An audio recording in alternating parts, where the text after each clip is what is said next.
Jared, Polin, FroKnowsPhoto.com, and this is your authority should derive from the consent of the governed, not from the threat of force.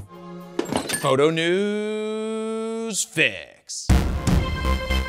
This fix is brought to you by the Jewin Mollis G200 bicolor LED light. This is a small yet extremely powerful light pumping out 200 watts, or with one press, you can go to max extreme and get 300 watts. It's kind of like going to 11. A light like this is perfect for filming videos, shooting portraits, doing interviews, and honestly, using as a lamp when you want extra light while you're working, kind of like what I do. The G200 is also Bowens mount compatible, so it probably works with the soft boxes and modifiers that you already have. For more information or to order one today, check out the link in the description below. First up, it's hard to decide which rumors to start off with, but just know that we've got a lot of rumors from Sony, Canon, and Nikon that are pretty big. Huge. So let's start with one of the non-rumors from Canon, that they finally addressed third-party RF lens support. Now this news comes out of China, so I will end up paraphrasing it for you because I don't know Chinese at all. The article says that Canon is open to third-party lenses on a lens-by-lens basis. Now a lens manufacturer can apply for approval from Canon,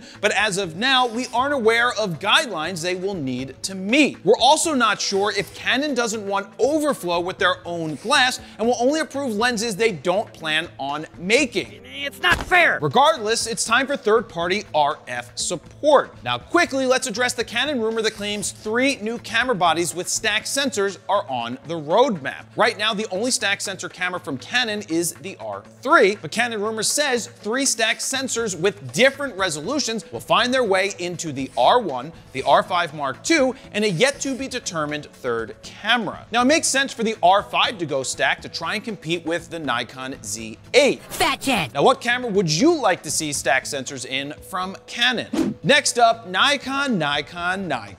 It looks like the Nikon ZF has leaked onto the rumor sites. And according to Sony Alpha rumors, these are the rumored important specs. The ZF is a full-frame retro-looking camera with a 24 megapixel sensor, ISO range of 100 to 64,000, 30 frames per second continuous shooting for stills, improved AF over the Z5 and Z6 II, 4K 60, 1/8,000th of a second max shutter speed, vari-angle monitor, better build quality than the ZFC, which felt like a piece of plastic in my hands. Now get this, 2 card slots, 1 SD and 1 micro SD, which might be the first time that I've seen a micro SD in a camera like this. And a small bump of a grip, which I think is really stupid, because you can still have a classic looking camera without terrible ergonomics. Anyway, they say it will be released in August or September at the price of $2,000. If this rumor is true, I think Nikon is focusing in the wrong area. No pun intended. Thoughts? Prayers? Let me know down below. Now, before we get to the last story, guess what? Oh shit, what? FroPak 4 is officially official with 14 all-new custom Lightroom presets. You can head on over to FroKnowsPhoto.com/FroPak4 to check out the befores and the afters, the new names, and the amazing adaptive presets that Steven created that are included in FroPak 4. You can grab FroPak 4 on sale or grab the Grand Slam bundle, which includes FroPak 1, 2, and 3 to get them all. Now, onto the last story. And finally, Sony Alpha Rumors has confirmed, for whatever their confirmation is worth, that Sony will be dropping the A7C II, A7CR, and a 16-35 GM2 on August 29th. This seems to be very specific. Now, the A7C II is rumored to have a 33 megapixel sensor, which might be the same one as the A7 IV, a Bionz XR and AI processor, 5 stops of IBIS 10 frames per second for stills, ISO from 100 to 51,200, 4K 60 for video, 3-inch fully articulating screen, and 1 card slot, and be priced at $2,500, which makes no sense to me, as the A7 IV is priced less right now. Now, if that camera does have the new AI processor for autofocusing, it's gonna be better than the A7 IV, which doesn't have that at all. Now, onto the rumors for the A7CR. Feast your eyes upon this, matey. It will have the same body as the A7C II, house a full-frame 61 megapixel sensor, which would be the same as the A7R5,